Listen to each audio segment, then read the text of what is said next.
Rob, thank you. It's an absolute pleasure to be sitting here with you. Obviously, we're going to talk about Valour FC. That's what we're here for. But I want to know a little bit about you first. You were actually born in Zambia. Yes, my dad was coaching over there at the time. He's a soccer coach also, and he was in New Zealand. Saw an advertisement for a coaching position in kind of national setup in Zambia, and decided I was the youngest of five. So my mum was pregnant with me, and they decided to move from New Zealand back to England and over to Zambia. So I ended up being born in Zambia. So it's safe to say that soccer has always sort of shaped your way. Yes, pretty much. No hiding place in my family. Three older sisters, older brother, mum, dad. Only one of them, the middle sister, not involved in soccer. And most of them went on to coach and play at a high level as well. So, Now, when you're born into that, is there a bit of a push to get into the sport, or did you naturally come by it and think, yes, this is what I want to do? I thought always as a player. I never thought beyond that, like most kids, I guess. I'm 14 and I just started to play professional soccer in England, and I thought, oh, this is, that's just going to be it, and didn't think much ahead of that. But yeah, I guess with my brother, and then my sister married an England Football Association coach, and he went on to manage the national teams there. So I guess we've just always been around it, and eventually that led to me going into coaching. And at the age of 14, when you are playing professionally, you're playing with Fulham.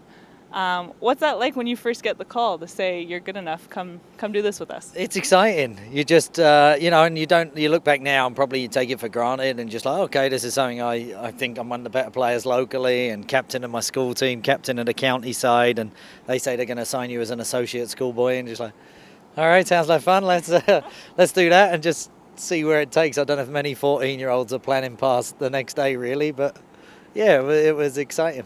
So when did you decide that you were going to take all the credentials that you needed, take all the courses you needed to get those credentials with UEFA? I had a coach, and I was training with a club called Wycombe Wanderers while studying at university. And the guy was Alan Smith, who knew my family and knew me from playing locally and everything. So he did these Ajax training videos, and we'd watch them before training and go out at Bisham Abbey, and the youth team coach there. I just sort of tweaked something in me that, there's more to this soccer lark than just going out and playing.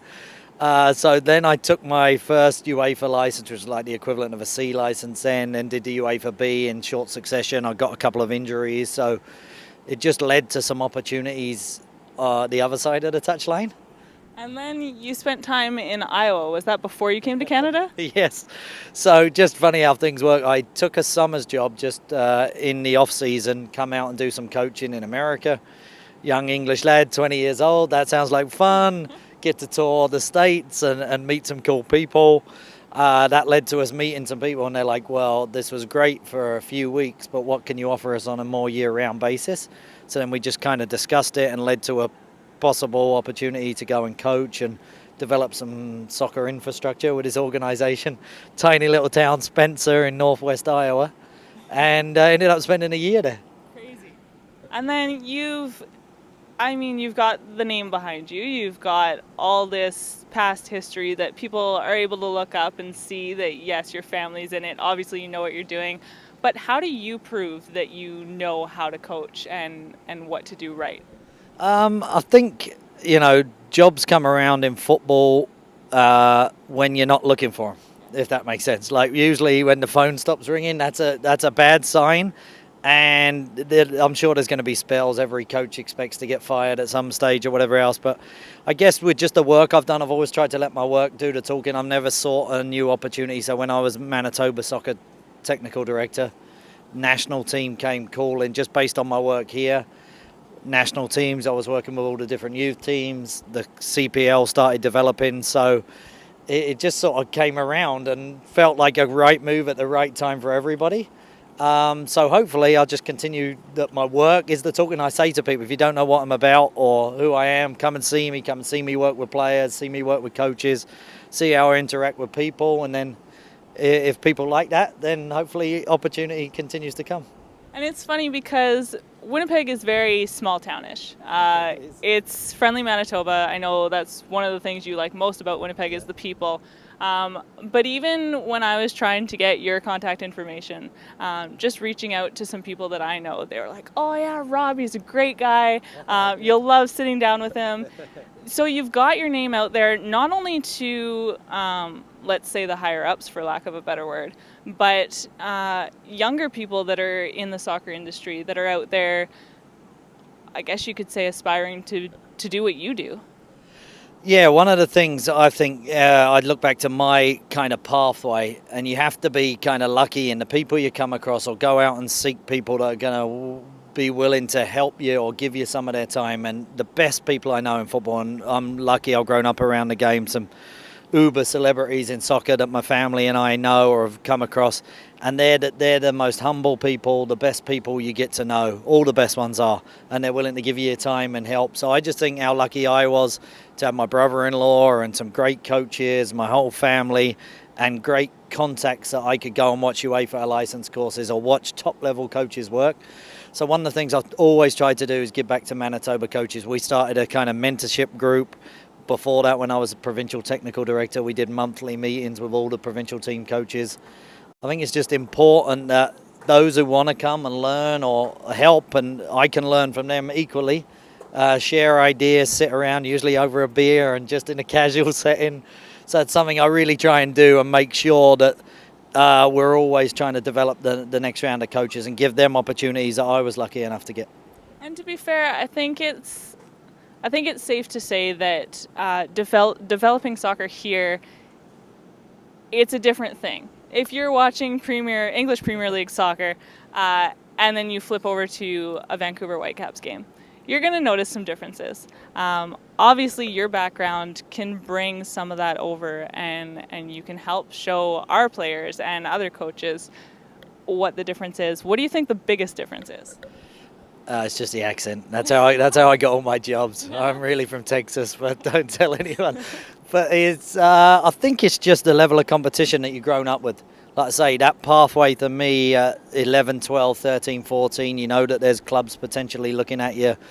92 professional clubs, a whole infrastructure and a pyramid underneath it. So there's coaching, administrative, medical, sports science, analysts. All of those opportunities are there for you.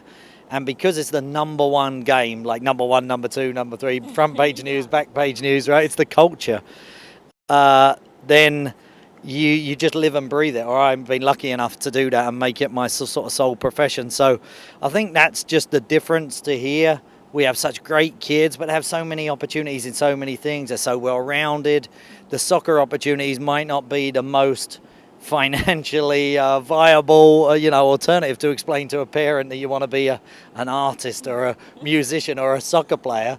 Is not as easy as going to school necessarily and doing a nursing degree or teaching or something like that. So I think it's just teaching people that if you're really passionate about it and you believe in yourself and you want to do it, then go for it, because there's no better job in the world for me than what I'm doing. So. And I think that's one of the things about Winnipeg too, is we have such a following when it comes to sports. The Jets came back and they sold out for 13 years straight. That's crazy. The Winnipeg Blue Bombers, they sell out all the time. There is that following, and I think with the way Winnipeg is, having Valour FC come here, a Canadian Premier League team, I think you're going to find the same type of following. We certainly hope so. It really is like you say, we're the smallest big city in the world that I've ever lived in, for sure. I've lived in smaller towns and known less people. But I think they love their own. We celebrate our successes. I think that's what I love about Winnipeg. We rally around each other when we need it. It's got a community feel to it. The soccer community is a great, great community. We love to see success stories like Desiree Scott and Marco Bustos, Kian Strohs, Dylan Carrera, all these guys who've gone through and kind of they've left Winnipeg to make their careers, but we celebrate that. And I think that's what's great. I love the white outs are so much fun. The rum hut just behind us here, it's a good times, and that's what I love. If you can bring the culture, the sport, the community together all in one, you can't really go wrong. Now let's get right into the sport for a minute. I want to ask, what is the toughest position to fill on a soccer field? On the field? Ooh, that's a good question. Goal scorer. Yeah, you need to collect goal scorers. Definitely. It's like if you look at our national teams over the years, why we've been super successful on the women's side is we've had someone who can put the ball in the net on a regular basis. She's a world-class player, in Christine Sinclair. We've always been looking for that, probably since Dale Mitchell, and then we had Dero who could do it on a regular basis, but you need those goal scorers. So hopefully Kyle Larin, Alfonso Davis, by committee now, those kind of players. But it's the hardest thing in the game. You can keep the ball. Look at Spain in the World Cup. Yeah. They can have the ball for 80% of the time, but if you can't put it in the net, you're susceptible to defeat. So I'm going to say the centre forward. I like it. It's a good answer. If there's any centre forwards out there? Give them a call. Exactly. Now, you guys aren't looking seriously until fall, is that right? There's going to be a league sort of stage process, basically. So we have to wait until all the teams are announced, and then all the coaching staff are going to be announced so that everyone's on a level playing field. Then you can start building out the roster. So it looks like there's going to be a 5-stage allocation type draft with Canadian internationals and foundation level players that have maybe gone to Europe or in USL or NASL leagues, a college draft. Then it gets into local markets before it becomes an open market. So it looks like we'll be in meetings at the end of August and have that calendar laid out through to us, which will take place, I think, middle of September, the first tryouts. And then it's going to go coast to coast, 6 different venues, which is going to be amazing. Hopefully, hundreds of players in each venue that want to come out and just see what the level is and test themselves. Now, obviously, until that happens, you're not just sitting here, enjoying the weather and whatever. You're a fairly busy person. What type of preparation are you doing getting ready for that? If you can imagine, a completely blank sheet of paper is what we have right now. So there's myself and Michelle Lissel, who's media relations manager, and that is our staff right now. So we are looking at everything from how we're going to operate in business, so our communication strategies, our business, our reporting protocols, everything in the player recruitment, ID, tracking, monitoring systems, processes, all of that needs to be built. And I've had experience of that with the national team and what we're doing there in the youth and the scouting databases, but we're trying to build that internally and literally start a brand from nothing. So it's there's a lot of facets to it other than just putting a team on the field. So what makes you decide one day, you know what, I'm going to be the guy to jump into this? I want to be the coach, the head coach. When we first started talking about it, I just imagined this stadium, and I've been here during the Women's World Cup, and 25,000 people at the US game, and then there was 15,000 for the Costa Rica game, and I just couldn't imagine sitting in the stands and seeing anybody else walk out that team, and that vision kept playing in my mind. I just thought it's something in our community. It's going to be so good for the soccer community, so good for the city, the province.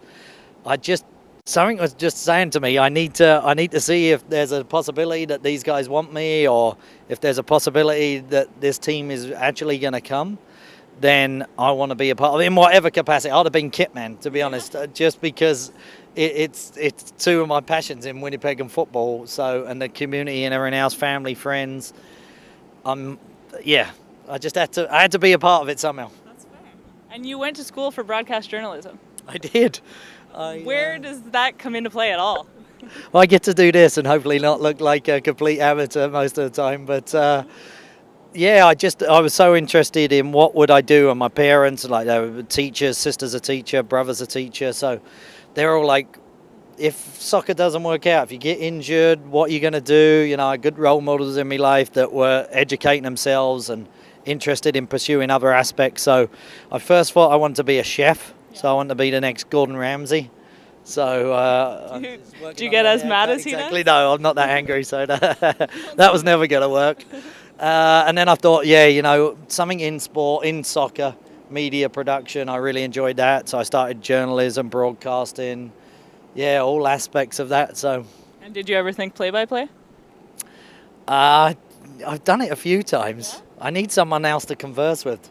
Otherwise it gets a little tedious. It's a little bit tough, right? Coming up with something all the time. Yeah, you got to have someone to banter back and forth with. So I didn't know if I was going to be play-by-play or colour commentary, or everyone asks me now, am I the guy on FIFA? Like all the kids when I go, goes, hey, you sound like that guy on FIFA. Yeah, that's me. I'm the guy. That's the one. Well, I'm glad that it's you doing it. You're a very well-rounded person. You do have your hand in a number of things that I think will help you lead the team to success. Some of the other teams they're talking about: Vancouver Island, Edmonton, Pacific Calgary. FC, yeah, Pacific FC, FC Edmonton, Cavalry FC, which is Calgary, Forge FC, that's Hamilton. So Halifax Wanderers. And the beauty of that is the head coaches that have been announced so far are all great friends of mine, great colleagues. They're all good people. They're all in it for the development of the Canadian game and the Canadian player. So there's going to be a lot of rivalry and competition, but it's also so exciting because there's like-minded people across the country trying to give back to the game and take that next step for Canadian soccer. So. And it'll be a reunion at every game for you. There is, yeah, exactly. Awesome. Depending on the results of how friendly the reunion is, but no, it's going to be. It's just so exciting, and we feel very fortunate to be a part of it. How did we come up with the name Valour FC? There were coast-to-coast discussions with the league and talking about something that was unique to each city and not just a generic city name and an animal. So we didn't want to be Winnipeg Wolves, Manitoba Mosquitoes, or something equally as lame with respect to anyone out there who's called Winnipeg Wolves or Manitoba Mosquitoes. So when they first come to town, there's actually a story that I knew of, and I brought it up at one of the meetings, and Peter Shad and the guys had already prepared storyboards and were 2 steps ahead of me. But what I liked about it resonated with going into battle and competition and just the history here. I think there's so many elements that were emotive that you could play on when you're building something from scratch and you don't have any history. This kind of attaches a story and a history that you can build on and take the players to Valour Road and find out it's such a unique story about Pine Street and the 700 block there. I mean, it's amazing. It's something we're proud of and unique to us across the rest of the country. So that's how it really started in those discussions, and they took it to supporters groups, and then internally we discussed it with Way even before I was on board and just giving my opinion as a potential coach. So it just resonated with all of us. We took it and ran with it. Yeah, and it's great, and I love the brand, I love the colours, the story. When I'm comparing it, I'm obviously biased, but I think it's the best one across the country, so I think it's a really good fit for everybody. I think it is. I think it goes well with Winnipeg. So I have to ask, with Valour FC, with the gold, the maroon, you have some sense of style. And I think that socks tell a lot about a person. I'm not wearing any. You're not wearing any socks? Look at that. Why is that? I don't know. I'm lazy today. It's summer, heat. I should have had like my Union Jack socks on. So I've got a nice stylish pair of socks. I'm pretty plain in socks. Are you? Yeah. I know everyone's into fancy socks. Even when I go to boardrooms now, they're like, these guys have fancy socks on. It's usually just a plain pair of black ankle socks for me. Well, we're going to change that right now. Oh, here we go. These are for you. All right. Now, normally I would buy 2 pair, but I would mix and match. Oh, yeah. But I just couldn't do it. So you've got 2 pair. Look at that. Living royal. Brilliant. Queen Lizzie. Yes. Oh, and World Cup socks, and look at the England flag prominent there. Right? I am super impressed. So now you can show up all those people in the boardroom. I'm gonna put them on right away. Please do, yeah. That is excellent. I'm gonna go with the Queen. I'm gonna go all. Don't get my feet on camera. The hideous soccer playing feet, so they're pretty bashed up. But look at this. All right, love it. Oh yeah. I do feel suddenly all regal too. Right? Comfy. Impressive. Have you got a sock company on the side? Is this? You know what? Today, actually, I just joined a sponsorship with a company. Is that right? Yeah. Excellent. Yeah. Well, this is the most unique gift I've ever been given, so I'm happy to hear thank you. That is excellent. Also the most impressive. I had to find the ones that, just sort of stood out and said Rob Gale. I like it. Look at that. It's not often you get to wear the Queen on your feet, so There you go. I love it. Thank you. Thank you so much for your time. I Oh, really my pleasure. appreciate it. Thank you. Brilliant, that.